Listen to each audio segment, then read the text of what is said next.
पिछले एपिसोड में टैन्यू ने एल्डर बेन के दोनों स्टूडेंट को मार दिया था। इसके बाद सेन एल्डर लियू से टैन्यू के कटे हुए हाथ को जोड़ने की बात करता है। फिर एल्डर लियू टैन्यू के पास आता है। तब टैन्यू एल्डर लियू से कहता है कि अभी हमारे पास ज्यादा टाइम नहीं है, इसलिए आप सबसे पहले पगोड़ा ओपन करने जाइए, क्योंकि मैं जितना जल्दी हो सके अपनी पावर को फिर से गेन करना चाहता हूँ। इसलिए पगोड़ा पर जाने के बाद मैं खुद को रिकवर कर लूंगा और अपने कटे हुए हाथ को भी कनेक्ट कर लूंगा। अब इसकी बात सुनकर एल्डर लियू परेशान हो जाता है, क्योंकि अभी इसमें 3 महीने का समय लगेगा और तब तक इसके लिए काफी देर हो चुकी होगी। इस पर टैन्यू एल्डर लियू से कहता है, लेकिन मैं फिर भी सबसे पहले पगोड़ा के अंदर जाना चाहता हूँ और वहाँ पर कुछ समय के लिए प्रैक्टिस करना चाहता हूँ। तब एल्डर लियू भी इसकी यह बात मान जाता है और कहता है कि मैं भी तुम्हारे परफॉर्मेंस को देखना चाहता हूँ। जिस पर टैन्यू कहता है कि आप मुझ पर यकीन रखिए, मैं आपको कभी भी झुकने नहीं दूंगा। इसके बाद अब एल्डर लियू यहाँ से चला जाता है और टैन्यू सभी से पूछता है क्या इसमें से कोई वाटर टैलेंट वाला है जो मेरी हेल्प कर सके। तब एक लड़की कहती है कि मेरे पास तो वाटर टैलेंट नहीं है, लेकिन फिर भी मैं तुम्हारी हेल्प कर सकती हूँ। अब इस लड़की को देखते ही टैन्यू हैरान हो जाता है, क्योंकि असल में यह तो नैनगोंग थी जो कुछ समय पहले इसे इनर गेट में मिली थी। इसके बाद अब नैनगोंग चीफ से भी इसकी परमिशन लेती है। अब इसे देखते ही यहाँ के सभी स्टूडेंट भी हैरान होते हैं और कहने लगते हैं कि ऐसा लगता है कि यह कोई नई स्टूडेंट है। इसके बाद अब लड़की सीधे चीफ के पास आती है और यहाँ पता चलता है कि चीफ इसकी मास्टर है। अब यह देखते ही सब काफी हैरान हो जाते हैं और किसी को यकीन नहीं होता कि यह चीफ की स्टूडेंट है, क्योंकि इन्होंने कभी भी इसे इससे पहले नहीं देखा था। लेकिन अब टैन्यू इसे देख कहता है, यह तो मेरी जूनियर लगती है। इसके बाद अब चीफ सभी को इसके बारे में बताती है और कहती है कि यह मेरी नई स्टूडेंट है जो अभी एक किनचुआंग स्टूडेंट है। इसके बाद नैनगोंग बताती है कि इसके पास में आइस पावर है, जिसकी मदद से वो टैन्यू की हेल्प कर सकती है। और इसके बाद वो चीफ से कहती है कि मैं टैन्यू की हेल्प करने जा रही हूँ, जिसके बाद चीफ भी इसे परमिशन दे देती है। इसके बाद नैनगोंग टैन्यू के पास आती है और कहती है कि तुम मुझे देखकर हैरान क्यों हो गए, लेकिन टैन्यू इस बात पर कुछ नहीं बोलता। तब नैनगोंग टैन्यू से कहती है कि मैं भी तुम्हें देखकर हैरान हो गई थी, क्योंकि आज मैंने तुम्हें पहली बार इतना फेमस होते हुए देखा था। लेकिन इसके बाद अब नैनगोंग ज्यादा देर नहीं करती, क्योंकि टैन्यू पहले से ही बुरी तरह से जख्मी था। इसके बाद वो अपने आइस पावर का यूज करने लगती है, क्योंकि इसकी मदद से वो टैन्यू के कटे हुए हाथ को फ्रीज कर देना चाहती थी, ताकि इतने समय में इसके कटे हुए हाथ खराब ना हो। इसके बाद वो सेन से इसके कटे हुए दूसरे हाथ को भी ले लेती है और फिर इन पर अपनी आइस पावर का यूज करने के बाद दोनों को फ्रीज कर देती है। इसके बाद वो टैन्यू से कहती है कि मैंने तुम्हारे कटे हुए हाथ को आइस में फ्रीज कर दिया है, जिसकी वजह से ये काफी लंबे समय तक भी खराब नहीं होंगे। इसके बाद अब टैन्यू इसे अपने पास में रख लेता है और नैनगोंग को इस हेल्प के लिए थैंक यू भी बोलता है। इसके बाद अब नैनगोंग यहाँ से चली जाती है और टैन्यू कुछ देर के लिए यहीं पर प्रैक्टिस शुरू कर देता है। लेकिन अब इसे देखते ही सब काफी हैरान हो जाते हैं, क्योंकि असल में टैन्यू के पास बहुत ही ज्यादा प्रतिरोधक क्षमता है, लेकिन इन्होंने आज इसे देखा था। तभी चीफ कहने लगती है कि मैं तो बहुत पहले से जानती थी कि इसके पास में ऑर्डिनरी लोगों के जख्म से रिकवर होने की पावर है, लेकिन मैंने भी केवल आज इसे देखा है और यह तो सच में काफी पावरफुल है। वहीं दूसरी तरफ सेन और एल्डर लियू भी इसके टैलेंट को देख हैरान होते हैं। इसके बाद हम एल्डर बेन और उस आदमी को देखते हैं जिसने एल्डर बेन को टैन्यू को मारने का सजेशन दिया था। लेकिन अब एल्डर बेन इसके ऊपर काफी गुस्सा हो गया था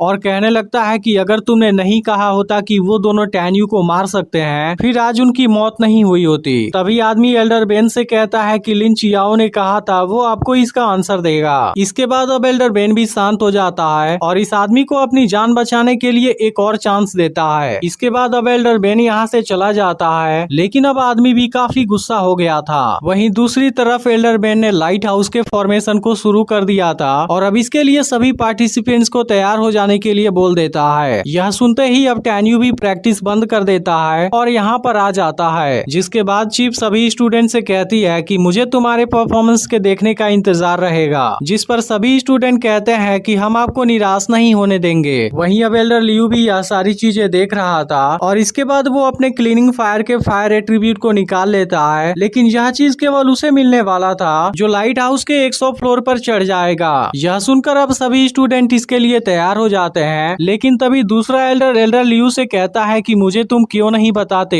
कि कौन इसके 108वें फ्लोर पर चढ़ सकता है और फिर इस प्राइज को जीत सकता है। अब इसके इस बात को सुनकर एल्डर लियू भी परेशान हो जाता है और पूछने लगता है कि यह सब क्या है। तब एल्डर कहता है कि तुम्हें पता है कि 100वें फ्लोर पर कोई भी नहीं चढ़ पाएगा जाएगा और अब तो तुम समझ गए होगे कि मैं किस बारे में बात कर रहा हूँ। तब एल्डर लियू कहता है कि मैंने सुना था तुम्हें फायर सेंपिंग क्लीनिंग फायर मिला है, जिसकी मदद से सभी स्टूडेंट को एनकरेज करना बहुत अच्छा होगा। यह सुनकर अब एल्डर इसकी बात मान जाता है और सभी से कहता है कि जो भी 101 फ्लोर के ऊपर चढ़ जाएगा मैं उसे यह चीज प्राइज के रूप में दे दूंगा। लेकिन यह सुनते ही एल्डर लियू कहता है कि यह तो एयर ड्रॉप रिवार्ड के जैसा है। इस पर एल्डर कहता है कि शायद तुम मेरी बात को नहीं समझ पाए और फिर बताता है कि ओल्ड डीके वाली फायर 100 के रेशियो में होगी, जो एक तरह से लो लेवल वाली बोनस के जैसी है। और इसके बाद कहता है कि मुझे लगा कि मैंने तुम्हारी बेइज्जती कर दी। अब इसकी यह बात सुनते ही एल्डर लियू को इसके ऊपर गुस्सा आ जाता है, लेकिन तभी चीफ इन दोनों को शांत करा देती है। इसके बाद वो अपने पास खड़े एल्डर से कहती है कि इसकी जो अल्टीमेट प्राइस है वह तो 50,000 सालों से वैसी ही है, क्योंकि उसे कोई भी नहीं पकड़ पाया, लेकिन फिर भी इस बारे में सभी को पता होना चाहिए। इसके बाद यह एल्डर भी इसकी बात मान जाता है और सभी स्टूडेंट से बताता है कि 108वें फ्लोर की जो प्राइस है उसे 10,000 सालों में कोई भी नहीं जीत पाया है। अब यह सुनते ही सभी स्टूडेंट भी इसके बारे में जानने के लिए एक्साइटेड हो जाते हैं। जिसके बाद एल्डर इनको पर्पल और येलो कलर की एक डिवाइन बर्ड दिखाता है, जिसके पास निर्वाणा लेवल वाली पावर है और इसके अंदर फायर क्लीनिंग की पावर है। और इस डिवाइन बर्ड का असली नाम पर्पल हुआंग जेन हुआ है, जो दिखने में बहुत ही पावरफुल लग रहा था। और एपिसोड यहीं पर एंड हो जाता है। लेकिन अगर आपने पिछली वीडियो मिस कर दिया हो तो लेफ्ट वाली वीडियो जरूर देख लेना और चैनल को भी सब्सक्राइब करके नोटिफिकेशन को ऑल पर जरूर सेट कर देना।